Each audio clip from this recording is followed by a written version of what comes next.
আমি এখানে গোটা মুগ, মুসুর, অড়হর সমেত মোট 7 রকমের ডাল নিয়েছি। আপনারা চাইলে এখানে 3-4 বা 4-5 রকমের ডাল দিয়েও গোটা সেদ্ধ বানিয়ে নিতে পারেন। ডালগুলো প্রথমে শুকনো কড়াইতে 3-4 মিনিট নেড়ে নিতে হবে।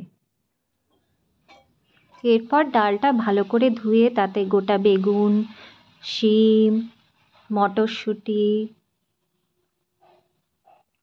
মিষ্টি আলু, গাজর, কুল সব গোটা সবজিগুলো আমি দিয়ে দিলাম। এরপর প্রেসার কুকারে পরিমাণ মতো জল দিয়ে দিলাম। আমি আগে আলুটা দিতে ভুলে গেছিলাম, তাই আলুটা দিয়ে দিলাম এবারে। আমার এই প্রেসার কুকারে 8টা সিটি পড়ার পর আমি প্রেসার কুকারটা নামিয়ে নিয়েছি। এবারে খুলে দেখব। দেখুন, একদম রেডি হয়ে গেছে আমার গোটা সেদ্ধ। গরমাগরম গোটা সেদ্ধ খাবার জন্য তৈরি।